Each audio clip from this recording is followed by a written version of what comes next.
se estaba coordinando y llevando a cabo, quedara al descubierto. Todo ello entonces, sumado a la falta de adecuadas explicaciones sobre las distintas particularidades que en cada negocio se puso de manifiesto por los involucrados, a lo que emerge del estudio de la documentación incautada y de los informes de la Unidad de Análisis Financiero del BCU y el Centro de Capacitación para el Lavado de Activos de la Presidencia de la República, evidencia que W&S se dedicaron a convertir y transferir activos provenientes de la comercialización de estupefacientes. A continuación, y en base a los informes realizados por el CE al igual que lo hizo el fiscal, la recurrida analiza la participación de W en transacciones y negocios que habrían constituido parte del accionar ilícito reprochado. En función de ello concluye que los inmuebles allí referidos fueron adquiridos o construidos con la activa participación de W, con dinero ingresado al país por las vías ya especificadas, originado en las actividades ilícitas vinculadas dirigidas por P. Y estimó el monto del lavado de activos por modalidad de conversión y transferencia. Al expresar agravios los DRES sostuvieron en lo medular. 1. La sentencia ha incurrido en múltiples contradicciones que también fueron sostenidas por el Ministerio Público.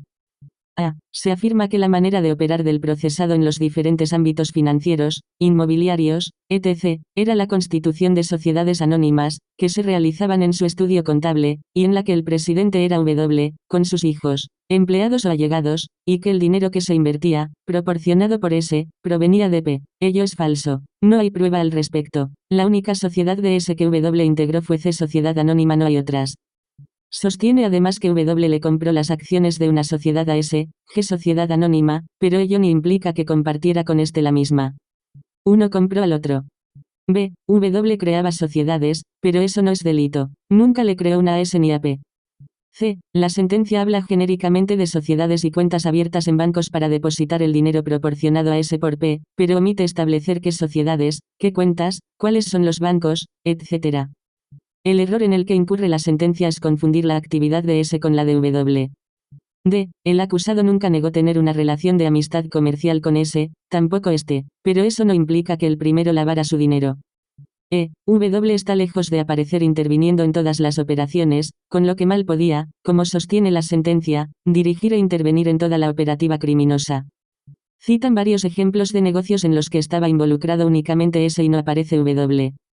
F. La afirmación, genérica, que hace la sentencia de que W obtuvo ganancias de la operativa, no surgen del expediente, al punto que la sentencia no dice cuáles fueron. G. La sentencia no ha comprendido que W no vendió la Torre Plaza Independencia a S, pues solo integró el directorio de la sociedad compradora, amén de que en relación al adicional de su tarjeta se olvida que era habitual que W otorgara adicionales a aquellos que sabía que le pagarían, que en el caso eran 14 personas. H. Se parte de la base errónea de que W debía conocer todo lo que hacía S y todo lo que éste comprara, cuando en realidad no es así. Y, se habla que integrantes de la FLIA, S, P formaban parte del directorio de sociedades que creaba W para diferentes emprendimientos, como el propio encausado, hijos y dependientes que eran directores de sociedades anónimas de emprendimientos que eran de S, actuando en forma conjunta. Sin embargo, del expediente no surge una sola sociedad creada por W para la familia S amén de que su estudio nunca llevó la administración de sociedad alguna de S, quien tenía sus propios contadores. J. No es correcta la afirmación que se hace en cuanto a que no surge con claridad qué fue lo que se tuvo en cuenta por el acreedor hipotecario para otorgar el préstamo, y que la hipótesis más lógica es que nada tuviera que perder. De la documentación que obra en poder de la sede surge que el propio juzgado de concursos expresó que los sacaría nuevamente a remate sobre la mitad de su valor de tasación, la suma, a valores, lo que desvirtúa semejante conclusión. 2. Se realizan valoraciones de escuchas que tienden a responsabilizar a su defendido, pero en lugar de hacerlo en su sentido literal, con una interpretación natural y sin presunciones, se lo hace en una forma direccionada contra su cliente, Marcos. Son 3 sociedades anónimas de él que le van a tener pronto para que usted se traiga a Uruguay. R. Son 3 sociedades anónimas. R. D. Lo que demuestra que no tenía idea de quién se trataba. Es más, claramente repregunta y le aclaran el segundo apellido, es G. Como se demostrará se ha mantenido privado de libertad a una persona en base a supuestos elementos que lo incriminarían, pero que en definitiva no demuestran otra cosa que la animosidad de penalizar a W, pues condenar a un contador en un caso de lavado de activos, justificaría lo actuado, brindando así una nota de importancia a la investigación desarrollada por la sede. 3. La sentencia no dice ni hay prueba de cuáles son las sociedades creadas para P ni para la familia S. El estudio contable de W nunca llevó la administración de sociedad alguna de S, ya que éste tenía sus propios contadores. Se parte de la base y supone que su defendido debía conocer todo lo que hacía S y todo lo que éste comprara. Es claro que si W hubiera dirigido y organizado los negocios de S, habría participado en los mismos y por ende tendría conocimiento, cosa que no ocurrió. No tuvo participación y como consecuencia no tenía por qué saber de su existencia ni de la cuantía de los mismos. 4. El C trabó amistad comercial con J en la cual S se encargaba desde sus inicios de llevarle negocios al primero en carácter de comisionista intermediario. La prueba de cargo no ha llegado a generar la certidumbre que se requiere siquiera para procesar. W no realizó conversión o transferencia alguna, no intervino en ninguna fase del lavado, colocación u ocultación, cobertura, integración, que como delito de resultado. Solo puede imputarse si se prueba relación causal con la conducta dolosa del agente. No hubo ningún proceso escalonado que procura destrozar todo vínculo entre los fondos y el delito del que provienen, hasta obtener que ellos pasen a estar a disposición del agente delictivo. No hubo ninguna alteración de rastros o huellas para poder despistar a las autoridades. Todo se hizo dentro de las actividades propias del contador en ejercicio de su profesión. 5. En las operaciones mencionadas por la Fiscalía y la sede, no surgen elementos que apunten a que su defendido haya participado en las maniobras de lavado imputadas.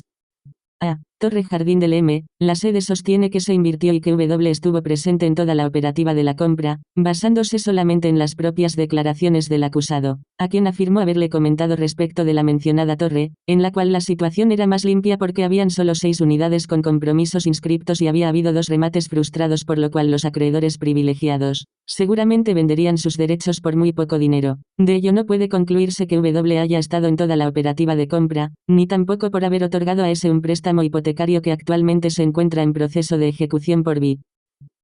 Torre Eiffel, donde se dice que se invirtió la suma por S, sin un solo elemento que explique por qué quien convierte o transfiere es W, quien posteriormente, con su propio dinero, le compra el paquete accionario, G. Y firma con la mujer de S una opción de compra que en caso de verificarse, le reportaría a W una utilidad, negocio típicamente financiero. La compra de acciones fue una necesidad de S para obtener el dinero a invertir en Torre Plaza y surge probada una reserva y en una escucha se hace referencia a ese instrumento. Las operaciones no solo fueron casi simultáneas, sino que el dinero utilizado por S para la compra de J, es el que le pagó W por las acciones de G. M. Quien vendió su unidad fue la apoderada de C Sociedad Anónima, empresa que, como lo sostiene la sentenciante, es de capitales canadienses. Compró C quien entregó con el boleto de reserva y con el compromiso de compraventa. No se comprende ni comparte el criterio de la sentenciante de reprochar penalmente a W. Quien invirtió dinero fue P y como consecuencia quien convirtió o transfirió fue el comprador, no el vendedor. Con el criterio sustentado por la sede y por el Ministerio Público, toda aquella persona que le hubiera vendido algo a J es pasible de ser procesado y condenado por lavado de activos, ya que ello es lo que ocurre en autos. Plaza I, adquirido, W se limitó a representar a C Sociedad Anónima, como presidente, en la compra del edificio, lo cual se debe a que la oferta de venta de A, empresa verdadera, era válida solo para el C o la sociedad que éste integrara en su condición de optante según documento suscrito. Ante dicha oferta el C podía comprar la torre para sí como persona física o para una sociedad que él mismo integrara. Optó por la segunda, ya que tenía su propio proyecto en S.R. Sociedad Anónima. Ante esta oportunidad se la ofreció a varias personas, interesándose J. Lógicamente, como intermediario que fue, el C debía cobrar su comisión, hecho que nunca ocurrió. Obviamente, si W no participó en la venta no puede hacer conversión ni transferencia de nada. A pesar de ello, el M solicita y la sede accede a condenar a W al pago del monto de la venta, cuando, como se dijo y surge, jamás participó, al punto que en la transcripción de una escucha que corresponde a una conversación entre S dice el primero: escúchame una cosa, a nombre de quien se hizo el compromiso, que es una sociedad anónima, que está de presidente, creo que R. Lo saco a R. Si este era parte de la cosa, SIC, no había por qué prescindir de él, a no ser que se hubiera transformado en un obstáculo a sortear. Transferencias desde México. W recibió a través de sus cuentas bancarias diversos giros, no sin antes asegurarse sobre su origen, tal como lo exige la ley. Nótese que incluso expresa que él no quiere recibir nada si no conoce el origen, el país, etc. De dónde viene el dinero. Si la intención era lavar dinero, no hubiera persistido tanto en la averiguación acerca de su origen. Se le había informado y exhibido la documentación pertinente que justificaba que el dinero provenía de la venta de inmuebles en Centroamérica. Prueba de ello es un testimonio de una escritura que le fue incautado a S. Aparte de que cabe señalar que dichas sumas habían sido aceptadas por el sistema financiero, lo que elimina el presupuesto normativo del tipo, esto es el origen ilícito del dinero. Más aún, en la hipótesis de que el dinero es ilícito, lo que no surge probado, sino todo lo contrario estaríamos en el campo del error de tipo. F. Préstamo en forzada interpretación del M público, reiterada en la sentencia, W recibió un préstamo de A través de S. No tenía conocimiento de su procedencia ilícita, los giros fueron controlados por entidades como el Banco American Express y el Banco Surinvest y Merrill Lynch, y lo que ocurrió fue que W, habiendo recibidos los giros, los devolvió pasados unos meses. Como declarara en 3 oportunidades W nada le debe, de no ser así, lo habría reconocido en la sede, Y así como P no dio en préstamo el dinero, W tampoco lo necesitaba en tanto tenía fondos propios muy superiores en dólares en Suiza. 6. Entienden que no puede considerarse que W incurrió en lavado de activos, cuando no participó en la mayoría de las operaciones financieras y comerciales dubitadas, y cuando lo hizo, fue solo cumpliendo un rol formal como presidente de la sociedad, en el cual no obtuvo ganancia, ni invirtió dinero, como es el caso de la compra del edificio Torre Plaza y en el caso de los giros recibidos, los hizo solo una vez corroborado el origen, pues esa es la obligación que prescribe la ley. 7. Luego de incursionar en el tema de la plena prueba, abordan el de la cuantificación del monto de la presunta maniobra, y cuestionan la forma como el M realizó su operación aritmética, en la que no discriminó activos o pasivos, a la vez que computó 2 y hasta 3 veces el dinero. 8. Cuestionan la tardía agregación, sin firma, de los documentos de la UIAF y el CECPLA que se hizo 3 años después del procesamiento, la eficacia probatoria y procedencia de los mismos, además de sostener que no existe certeza de que fueran agregados cuando debieron serlo. 9. Impugnan el monto de la pena, que para el caso de condena, no debería situarse en el máximo. 4. Al evacuar el respectivo traslado el M público abogó por la confirmatoria. Sostuvo, en síntesis. 1. La defensa emplea el conocido artificio de aislar los elementos de cargo allegados para restarles fuerza probatoria. 2. No es necesario, cuando se trata de una organización como la de autos, conocer a todos o a la mayoría de los integrantes de la misma, tal cual parece sostenerlo la defensa. Es suficiente con integrarla y participar consciente y voluntariamente de la misma. 3. Surge probado que el encausado, pese a lo que adujo, además de mantener una estrecha vinculación con J también la mantuvo con otros coencausados e integrantes de la red, amén de que en una de las conversaciones telefónicas interceptadas surgiría que W sabía quién era P. 4. Que no lo conociera personalmente carece de relevancia, en la medida en que se ha probado largamente que J fungía de secretario de confianza de S y que éste, en múltiples y reiteradas oportunidades, actuó como un interlocutor válido. W tal como se desprende de lo que declara J. Ello determina que W sabía que el dinero que recibía del exterior y manejaba S provenía de P y de sus actividades. 5. Resta trascendencia a los cuestionamientos de la defensa sobre la forma en que operó W y a la existencia de las supuestas contradicciones que se indicaron al respecto. Agrega que es de toda evidencia que su no intervención material directa en alguno de los negocios realizados por S, o en su caso, P, o la circunstancia que solo haya intervenido en alguna de las instancias de dichos negocios, que guarda relación con alguna de las fases del delito que se cometió y que se imputa en calidad de continuado, en modo alguno afecta o enerva la procedencia del reproche, en virtud de los dispositivos amplificadores del tipo. 6. Tampoco es ajustado cuestionar la existencia del delito por cuanto no se cumplió el necesario proceso escalonado dirigido a eliminar el vínculo entre el dinero y el delito del que proviene. Pues emerge de la conducta del encausado en el contexto en que se dieron los hechos y a partir de la participación de los distintos actores, que contrariamente a lo sostenido por el recurrente, a través de las distintas operaciones inmobiliarias y transferencias financieras desarrolladas con la participación de W, la organización pudo alterar los rastros del dinero ilícitamente habido, despistando y eludiendo los controles previstos. 7. Hizo referencia a las llamadas interceptadas y a todos los elementos de cargo que de ellas surgen, algunas de las cuales transcribe, que a su juicio no dejan margen para la duda sobre las actividades ilícitas de W. 8. Parte del rol que también le cupo en la organización ilícita fue el de facilitar y vehiculizar el ingreso de dinero de la actividad ilícita a nuestro mercado inmobiliario y financiero, lo que se desprende de las operaciones y acciones que se han destacado y relacionado, como del adecuado repaso no aislado sino contextual de las distintas transcripciones de conversaciones telefónicas interceptadas, especialmente entre W.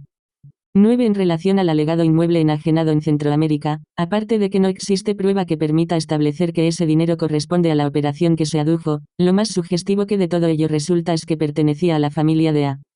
10. Los cuestionamientos formales son incongruentes con la actitud anterior de la defensa, que resistió la agregación de testimonio de otras piezas con la finalidad de evitar la incorporación de prueba más comprometedora. 11. Cuestiona el argumento de la tarjeta adicional con el que se pretende restarle trascendencia como prueba de cargo, señalando que ello indica precisamente lo contrario de lo que el recurrente invoca. También cuestiona por forzado el argumento relativo a lo que se dio en llamar el supuesto préstamo que llamativamente tanto W como S niegan, pero cuya existencia la defensa reconoce. 12. Cuestiona el argumento que se invoca sobre la supuesta diligencia que W habría desplegado en la emergencia y el del arguido error de tipo, pues ninguno de ellos se compagina con lo que de la prueba reunida emerge. 13. Luego de hacer concreta referencia a las críticas sobre la participación de W en la adquisición de la Torre Jardín del M y en las operaciones de compra y venta de la Torre Plaza I, concluye que la plena prueba sobre la real participación del nombrado en estos y demás temas relacionados, ha sido lograda con creces. Recibidos los autos, se citó para sentencia que previo pasaje a estudio, se acordó en legal forma. Considerando y, se confirmará la recurrida, por disentir con la defensa, artículo 253 CPP, y porque igual resultado habría correspondido en ausencia de impugnación de dicha parte, art. 255 inciso 2, habida cuenta de la condena recaída, tratándose de una sanción superior a los 3 años de penitenciaría, el efecto revisivo de la instancia es pleno, en cuanto se trata de un recurso otorgado en beneficio del imputado, pudiendo el cuerpo realizar el examen de la sentencia en todos sus aspectos, con la única limitación de que con ello no se perjudique su situación. 2. Se trata de una causa dilatada en el tiempo, lo que se entiende justificado por una complejidad acorde con el tipo de criminalidad del que se trata. Aunque fueron cumplidas las debidas garantías, la investigación fue un tanto errática, algunas denuncias debieron merecer la tramitación por piezas separada, y desprolija, se detectó la falta de informes periciales de los que había copia, lo que fue subsanado. 3. La policía de GRTID obtuvo información de que en el país se encontraban ocultas importantes cantidades de estupefacientes ingresadas clandestinamente, vinculadas a una organización integrada por uruguayos y extranjeros que se dedican al envío de sustancias prohibidas al continente europeo. A partir de allí se iniciaron actuaciones policiales y judiciales tendientes a confiscar y a ubicar a los responsables, solicitándose incluso al Brasil la extradición del ciudadano colombiano A. Las numerosas diligencias ordenadas comenzaron a dar sus frutos, al punto que se logró detener un importante número de personas, e incautar grandes cantidades de sustancias estupefacientes, armas, documentación relevante, etc. Todo fue puesto a disposición del juzgado actuante, sin perjuicio de la continuación de las actuaciones correspondientes, se brindó un primer perfil del cabecilla de la organización, a quien se identificó como residente en Río de Janeiro, así como de la compleja estructura de personas y actividades delictivas. De allí se destacó la presencia de J, quien oficiaba de representante de la red en el país, administra las inversiones de P en Uruguay y Estados Unidos, mediante la compra de bienes inmuebles de alto valor, realizando además transacciones financieras del dinero que proviene de la actividad ilícita en Europa a través de giros de dinero en cantidades menores a los $10.000 por Western Union y similares, utilizando en este caso diferentes personas de su entorno familiar y o laboral, como también efectivo no declarado que es transportado vía aérea. Se incautó una voluminosa documentación sobre sus actividades. Una vez practicadas las primeras detenciones e iniciado el presumario, se pudo confirmar que la red delictiva operaba en el país con una doble estructura y modalidad. Una parte se dedicaba a la recepción, transporte, almacenamiento, acondicionamiento y posterior distribución de sustancias estupefacientes en lo nacional e internacional, la otra, a la conversión y transferencia de activos provenientes de la distribución en el extranjero, principalmente en Europa, que ingresaban a través de diversos canales. En el vértice de esta última actividad se encontraba J, quien se encargaba de la planificación y la dinámica de la operativa, secundado por un importante número de sujetos. Todas las alternativas que tuvo la investigación y la forma en que operaba la organización se encuentra muy bien desarrollada.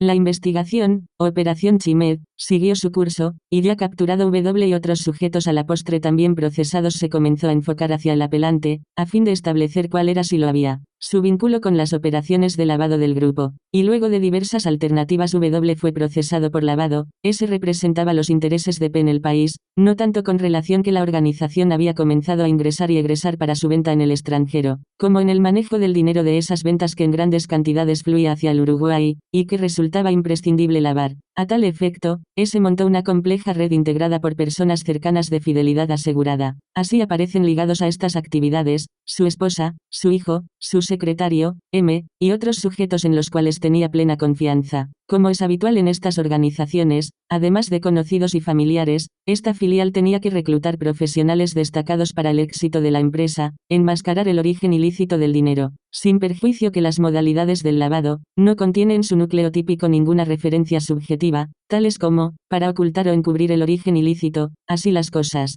Comprobada la coincidencia entre la conducta típica y el objeto material sobre las que ellas recaen, se habrá tipificado el delito, sin importar el real interés o finalidad que haya tenido el agente.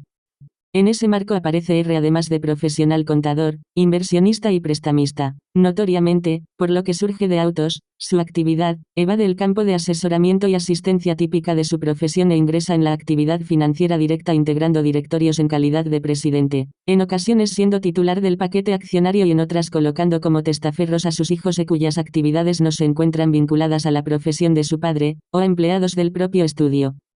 En ese contexto, ha creado un complejo entrecruzamiento de cuentas y empresas, por donde discurren los dineros que provienen en su mayoría del exterior y de los cuales, en el caso concreto que ocupa esta causa y sus derivados, no se ha logrado establecer su trazabilidad. El conocimiento del origen ilícito del dinero por parte de W surge acreditado indiciariamente de los resultados de las vigilancias electrónicas, poniendo especial énfasis en las escuchas telefónicas, el lenguaje encriptado que se utiliza en las conversaciones interceptadas, los recaudos que se toman en el momento de las comunicaciones y encuentros, y la imposibilidad de dar una versión coherente y concordante, la realización de negocios complejos, que se verifican en el día y entrecruzadamente, con dineros cuyos acreedores no recuerdan si eran en efectivo, con intervenciones de sociedades anónimas que, a vía de ejemplo, según informes de la Dirección General Impositiva habían sido dadas de baja por haber estado más de 10 años inactivas, de complejidades inusuales, conforman las tipologías básicas del delito de lavado de dinero pues están destinadas a encubrir el origen, la titularidad y el destino de los dineros.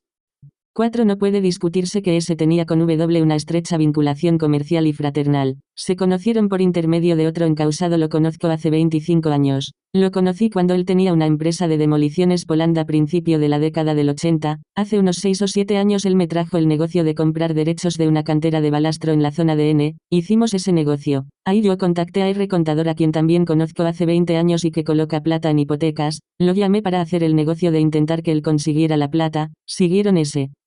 Me mostró el del frigorífico Cruz del S que él estaba comprando, con W. M preguntada por las actividades de su esposo, S, declaró, comerciante, tiene una sociedad con el contador R de comprar cosas en remate y después las vende. Tiene un edificio a medio terminar en Punta del Este. M gestor de la mayor confianza de S, declaró, con W yo no tengo ningún tipo de relación. Solo ir al escritorio a buscar cheques y cosas que me mandaba S a buscar o a preguntarle como números de cuentas. Pero es el propio W quien despeja toda duda en cuanto al grado de confianza que tenía con S. Lo conozco desde hace 8 o 10 años. En un momento me plantean una inversión que tenía denuncia de derechos mineros en un predio de N. Lo hace M. A raíz de eso conocí a S y terminé comprándole la mayor parte de los derechos que tenía sobre la denuncia minera. La sociedad se llama D. Posteriormente quedé en contacto con S y por el año 2001 o 2002 me planteó la posibilidad de comprar unos derechos al Banco República sobre unos bienes en Canelones y los terminé comprando para mí. Él me traía negocios de comprar inmuebles y cuando los vendiera él iba a tener un porcentaje que nunca fue acordado. Terminé haciéndome amigo de él porque pensé que era una persona recta, tal es así que le presté plata y nunca me la devolvió. En algún momento ese me comentó de una torre ubicada en Punta del Este y yo le comenté de otra, Jardín del M, que estaba en mejores condiciones y que terminó comprando primero los derechos de los acreedores y después la escrituró con una sociedad. A principios de este año me ofrecieron un edificio en construcción por la Plaza Independencia, se la ofrecí a varias personas, ese la terminó comprando y yo gané una comisión en eso que aún no me la pagó. El año pasado hice un préstamo a un argentino en sociedad con otro cliente, el escribano D, con la garantía de 9 apartamentos en el edificio Arenas Blancas de Punta del Este. Cuando C no pagó se inició la ejecución hipotecaria y en determinado momento D le habló a S de que podría comprar con muy poco dinero porque había una hipoteca importante. S compró a nombre de la esposa e hizo la novación de la hipoteca. Como no tenía el dinero, y aquí viene mi intervención, se le consiguió un préstamo hipotecario con la garantía de la Torre Jardín del M. El prestamista fue D, que es una sociedad con domicilio en las Islas Vírgenes. y yo soy el representante en Uruguay. Aproximadamente me ofrecieron en venta una estructura en Plaza y que yo no podía comprar porque no tenía el dinero líquido y la ofrecí a varias personas, una de las cuales es ese, que en ese momento no tenía tampoco liquidez. Entonces le compramos para un cliente todos los derechos que él tenía sobre Torre Eiffel por un monto con los cuales él pagó la seña para la compra. Cuando llegó el momento de escriturar, él tenía aproximadamente $, resultado de la venta de Arenas B y le faltaban aproximadamente $, que se los consiguió el escribano de con un acreedor que no conozco, por lo cual él pudo concretar el pago. Compró a nombre de CSA, sociedad que W había comprado para S, a su pedido. También le compró G, sociedad anónima con la cual Suárez compró los derechos de Torre Eiffel y cuyas acciones adquirió W que éste comprara el edificio de Plaza y el acusado sí intervenía como le atribuye la recurrida y en vano intenta minimizar la defensa, en los asuntos de S, que es lo mismo a decir, en los del colombiano A. Tampoco resulta convincente el argumento de que en definitiva W fue traicionado en su buena fe por S, de solvencia incierta. Lo vi en algunos remates, cifras importantes de dinero y siempre con negocios importantes y de origen lícito. Nunca me enteré de un negocio raro que a mí me mereciera sospechas. Cuando ese me había pedido para mandar los giros, le pregunté el origen del dinero y me dijo que era de la venta de un inmueble que había hecho una persona conocida de él. Creo que el inmueble era de Centroamérica y él tenía una copia del contrato porque me la mostró. Preguntado por la fiscalía quién es ese, W contestó, la persona que me lo presentó, M, me dijo que había sido un empresario fuerte en el rubro construcción y demoliciones y luego con la tablita quebró, había participado en edificios muy grandes en la demolición. En ese momento cuando lo conocí vivía de hacer pasamanos, comprando y vendiendo en remates, por ejemplo una vez compró 2 contenedores de Relay, y había por él una central telefónica. También una vez compró cientos de botellas de whisky y él pasaba la boleta ganando mucho en ese pasamanos, más de una vez cuando había algún elemento que a mí me interesaba en esas ventas. Me lo pasaba prácticamente al costo porque había una relación de amistad. Yo lo invité al casamiento de mi hija y él también me invitaba junto a mi esposa a fiestas familiares suyas. Yo lo conocía bien, a raíz de conversaciones me comentaba que tenía problemas y como viajaba mucho, y él estaba en el Clearín, y entonces le di una extensión de mi tarjeta de crédito. En presencia de ese declaró no haber recibido ni un cheque de aquel, ni conocer que tuviera cuentas bancarias y en la compra de Arenas B, certifica que ese adquiere la totalidad del paquete accionario de B y deja constancia que le pidió que le girara a una cuenta bancaria a P. Los giros que W cobraba en su estudio para S, y que le hacía P, fueron el capital que permitió al acusado invertir la friolera en par. Que ese no es falso, ni falto de prueba, que W era un engranaje, de los más importantes, en la filial uruguaya de lavado que P monitoreaba mientras viajaba. Lo vi 4 veces, 2 veces en Uruguay, una vez en Río de Janeiro y otra vez en San Pablo. La primera vez fui a llevarle los proyectos y planos de un edificio en la calle Juncal, a los efectos de que él aporte capital para la compra.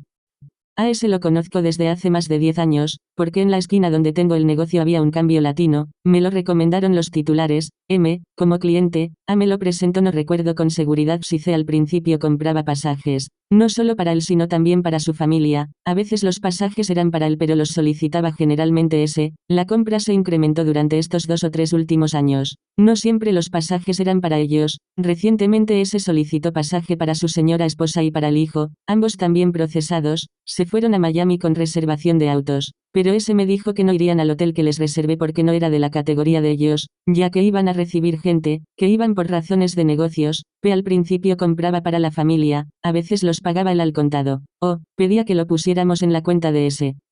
M habla con J, le dice que ya habló con A, le dice que llame a R y le pase los teléfonos de Miami porque él va a estar allá. Entonces R llama a una persona para que prepare las carpetas y se las entregue en el hotel, así puede estudiarlas al venirse para acá. J dice que lo van a llamar desde Europa.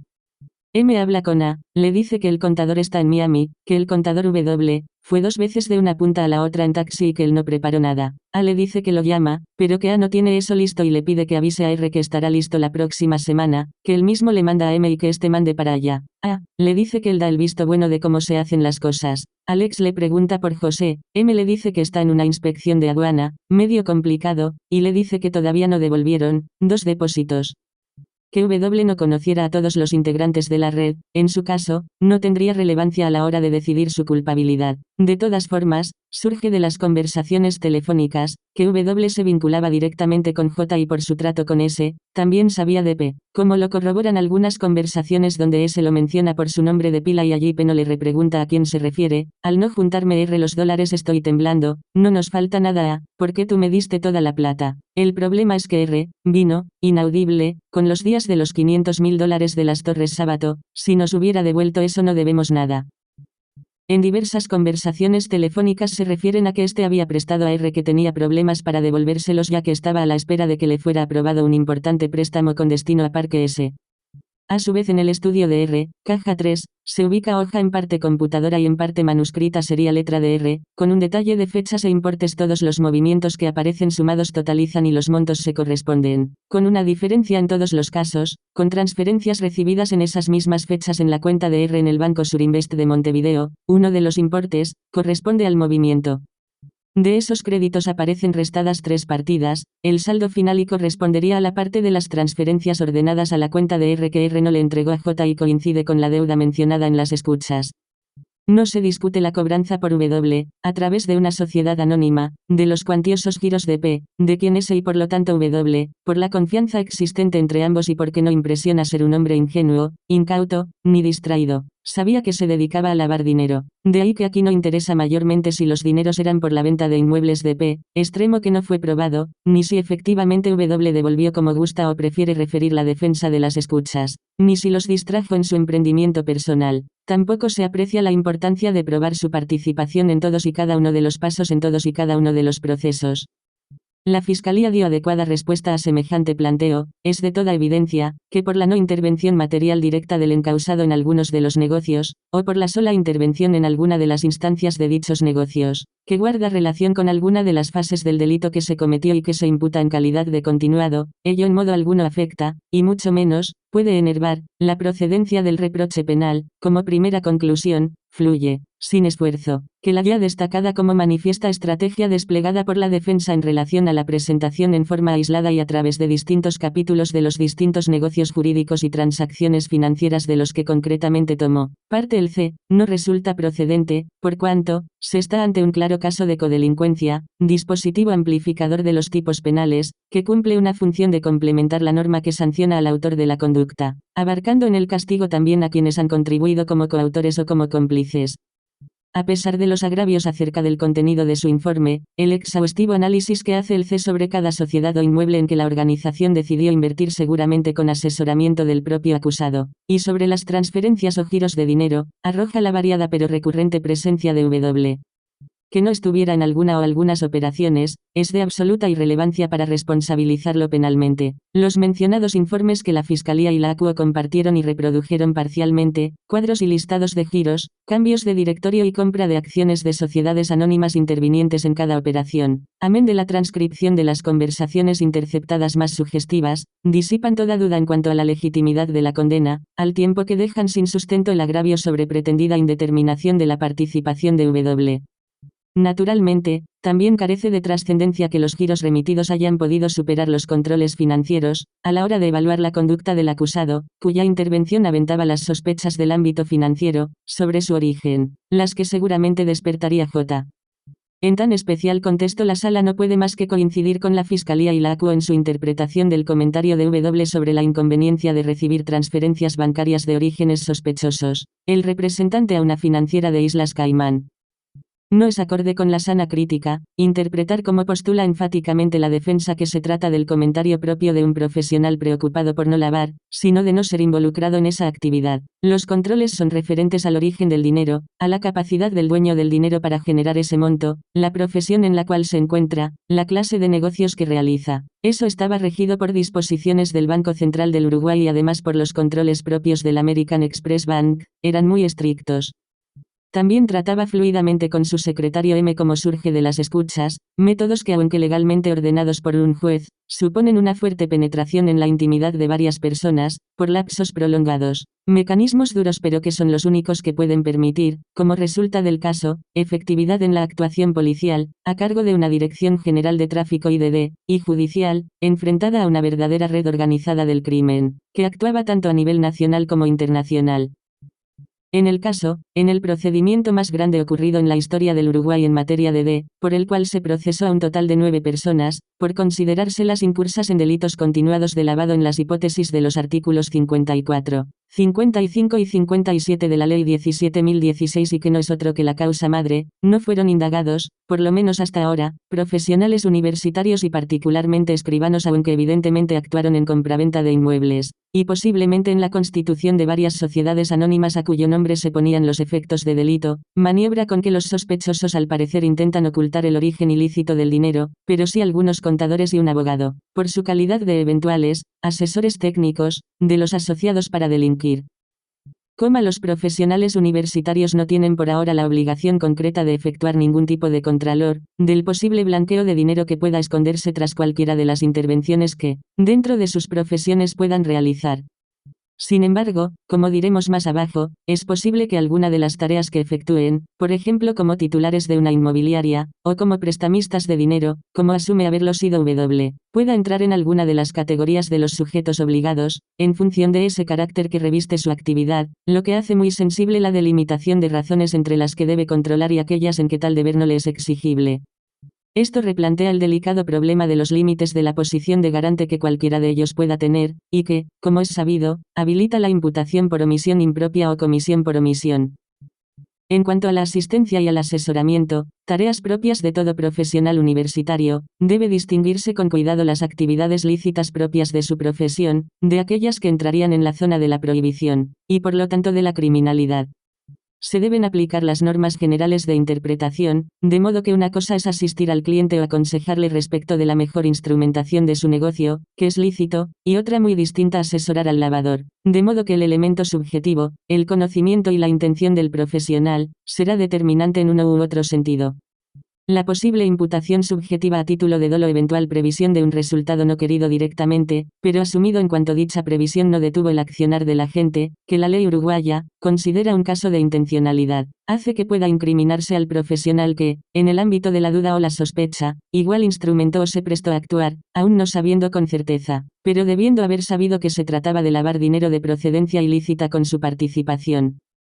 La fórmula legal uruguaya, que no incluye ninguna expresión de intencionalidad o de finalidad, permite entonces, al no requerir ningún elemento subjetivo del tipo, o dolo específico, la imputación a dolo eventual, conforme a las normas generales, siempre que se pudiere probar que el sujeto actuó previendo el resultado, aun cuando no lo hubiera querido directamente, pues tal previsión del resultado como posible o como probable no le hizo detener su acción, sino que en tal tesitura igual actuó, comprometiendo con ello su responsabilidad penal por dolo eventual, delito que entonces la ley considera intencional, artículo 18 Código Postal. Conforme a nuestra ley el dolo, se inferirá de las circunstancias del caso de acuerdo con los principios generales, conforme a la convicción moral, que el juez del caso se haya formado al respecto. Esta referencia a las condiciones o circunstancias, objetivas, del caso, es lo que permite la imputación a través de la prueba indiciaria o racional, lo que pone en buena medida la resolución del caso en la interpretación que de ellas haga el juzgador, transformando de tal modo lo aparentemente objetivo en un elemento de enorme subjetividad, totalmente normativo o valorativo, de difícil contradicción, salvo una distinta subjetividad, ante el tribunal. Como el extremo indicado es exquisitamente subjetivo y está dentro de la esfera de la intimidad del actor, la diferencia práctica entre culpa y dolo eventual, dependerá en buena medida, una vez más, de lo que al respecto entienda el tribunal, que en realidad, en el fondo, no puede nunca saber si el sujeto previó o no una situación, sino que debe inferir ese extremo de lo que resulte de la causa, es decir, de la prueba acumulada, que puede no favorecer al indiciado e inclinar la balanza en su contra. En el mejor de los casos, habría actuado con ceguera intencional, categoría que pretende cubrir aquellas hipótesis en que el autor del delito se pone ante la posibilidad de verificar el origen de los bienes pero con voluntad, con intención. Prefiere no saberlo, ignorarlo, no verificarlo. De hecho, no parece errado afirmar que en la mayor parte de los casos, si una persona evita que le sean transmitidos determinados conocimientos es porque se representa la posibilidad de que algunas actividades de un tercero se salgan de los cauces marcados por la ley. Torre Plaza I fue adquirida por S a través de C Sociedad Anónima, cuyo presidente era W. C Sociedad Anónima había sido electo en Asamblea RW como presidente, mientras que posteriormente, en una nueva asamblea se amplía el directorio quedando integrado el mismo con el referido R como presidente y su hija E como vicepresidente. C Sociedad Anónima. Vende la propiedad a Santa R Sociedad Anónima, capitales españoles. En ese momento el presidente de C Sociedad Anónima es APM, hermano de C, que según la minuta presentada al Registro Nacional de Comercio, había sido electo en asamblea que fue un día domingo, con ese preso a consecuencia de la imputación por lavado. La invocada falta de certeza sobre el delito base no sería obstáculo para la condena recurrida, alcanza a presumir el origen ilícito del dinero invertido o transferido, no creemos que se esté ante una inversión de la carga de la prueba, esto es, exigiéndole a los imputados que prueben el origen lícito de sus bienes. Muchas veces se confunde inversión de la carga de la prueba con la torpe justificación. Aunque P no tenga ni tuviera proceso penal en trámite, en Brasil o donde se encuentre, hay sobrados indicios de que lavaba activos. S fue procesado por integrar una organización a la que se le incautó un cargamento, Operación CH, con coreanos, colombianos y uruguayos, y su estrecho vínculo con W es indiscutible. No hay alternativa seria, lícita, para la intervención de W en tantos negocios jurídicos y transferencias que interesaban a S, en permanente contacto con P. Había de ejemplo, Torre Plaza I, fue adquirida por S a través de C Sociedad Anónima, cuyo presidente era W, quien formalmente a poco del procesamiento y privación de libertad de S imputado por lavado, dejó de serlo. Por decisión de una asamblea que un domingo designó a su cuñado, C Sociedad Anónima había sido constituida por acta, había sido electo en asamblea RW como presidente, mientras que posteriormente, en una nueva asamblea se amplía el directorio quedando integrado el mismo con el referido R como presidente y su hija E como vicepresidente. C Sociedad Anónima. Vende la propiedad en Santa R Sociedad Anónima, capitales españoles. En ese momento el presidente de C Sociedad Anónima es A, hermano de Cristina Pu, que según la minuta presentada al Registro Nacional de Comercio, había sido electo en asamblea que fue un día domingo. Por lo tanto, no tiene sustento el agravio sobre ajenidad de W a cualquiera de las fases de lavado. La línea de razonamiento subyacente en los descargos contra los argumentos para cada una de las operaciones, lo que demuestra que fueron debidamente identificadas, hace más consistente la imputación de lavado, en tanto el C siempre está ahí, contribuyendo activamente a concretar un vastísimo elenco de operaciones con o para S, allegados a este y familiares.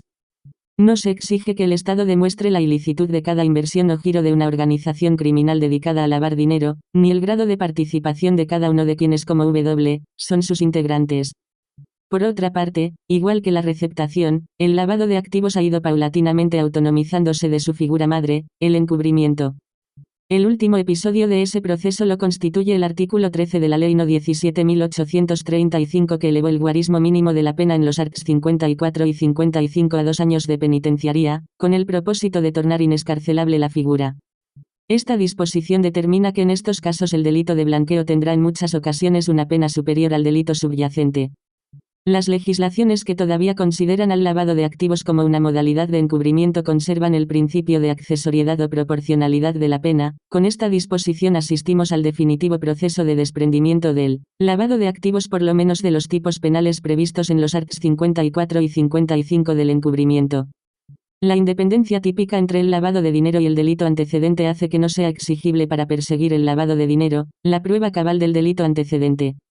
En efecto, no es necesario que exista un proceso pendiente mediante el cual se esté investigando ese delito base, siendo suficiente una prueba indiciaria de que los bienes o valores manejados provienen de alguna actividad delictiva elencada en la ley como delito antecedente. Así, para la instauración del proceso penal por lavado de dinero, basta la prueba indiciaria de la existencia de una actividad criminal direccionada a los delitos precedentes elencados en el tipo. Esta tesitura es prácticamente unánime. Así, no es preciso que se descubra la autoría del crimen anterior, lo que la ley exige, en suma, para la procesabilidad del crimen de lavado es únicamente la demostración, al menos indiciaria, de que hubo un crimen precedente, y eso es precisamente lo que hace el sentenciante, yendo en nuestra opinión más allá en reafirmar la autonomía típica del delito. El delito de lavado de activos es autónomo e independiente del delito precedente y por ende para la configuración de aquel, este puede inferirse a partir de prueba indiciaria, sin que sea necesaria su acreditación previa. Como señala la Sala Segunda del Tribunal Supremo de España, ni en la definición del delito de blanqueo, ni en la definición genérica de receptación se exige la previa condena por el delito del que procedan los bienes que se aprovechan u ocultan. La ausencia de semejante requisito en el tipo cuestionado es, por lo demás, rigurosamente lógica desde una perspectiva de política criminal, puesto que, tratándose de combatir eficazmente un tráfico de drogas en todos los tramos del circuito económico generado por dicha delincuencia, carecería de sentido esperar, en la persecución penal de estas conductas, a que se declarase la responsabilidad de quien en el tráfico hubiera participado. La prueba más clara de la innecesariedad de la condena es que de los concretos hechos por los que se condena no proceden ingresos que pretendan ocultarse, pues la en cuestión fue toda ella intervenida y no pudo ser comercializada, con la consiguiente obtención de beneficios. 6. Los cuestionamientos formales a la agregación de los informes de la UIAF, Unidad de Información y Análisis Financiero del Banco Central del Uruguay y del CECPLA, Centro de Capacitación para el Lavado de Activos, hoy Secretaría Antilavado, son a todas luces tardíos, al punto que no vienen acompañados de ningún planteo de nulidad. Sin perjuicio de ello, como fue dicho, se subsanó por vía de una medida para mejor proveer, los relativos a época, autenticidad y utilización judicial de dichos informes, cuyo reflejo en la recurrida se pretende descalificar a base de que provienen de una dependencia del Poder Ejecutivo, y a que éste es beneficiario de los decomisos. La conciliación de cifras de los giros, movimientos, fechas, operaciones inmobiliarias, integración de sociedades, etc., documentada en esos informes, no son estados de cuenta, expresiones condicionales ni valoraciones de hechos que no resultaron probados en autos. La determinación de los montos respectivos a los fines de dimensionar financiera y precisamente los alcances de la operativa criminal, no afecta la calificación delictual. En cuanto al procedimiento empleado por la Fiscalía para solicitar la confiscación y el embargo genérico y que la recurrida homologó, de lo cual se agravia la defensa, la Sala entiende que la oportunidad para precisar la validez o no de la estimación cuestionada, fue dada en la primera instancia por la diligencia para mejor proveer. En efecto, si como de los términos de la impugnación y del examen de las actuaciones no cabe duda que los montos obedecen a las resultancias de los informes e intervenciones de los contadores GE, no se encuentra explicación por la Sala al desinterés demostrado por la defensa en requerir cuando ambos comparecieron, que dieran su opinión acerca de la sumatoria aritmética que la defensa entiende inadmisible. Se comparten las alteratorias, la pena es legal y adecuada, bajo cualquiera de las leyes aplicables o vigentes desde la comisión del primer acto de lavado bien calificado como continuado. Por cuyos fundamentos y lo previsto en arts. 12, 15, 18, 22, 26 y cc de la Constitución de la República, arts. 174, 251 siguientes y cc, cpp. 53, 85, 86 y cc, Código Postal, el Tribunal sentencia un delito continuado de lavado de activos, remates, bienes, testaferros, cuentas, giros, escuchas, Islas Vírgenes Británicas e Islas Caimán. Venidos del juzgado el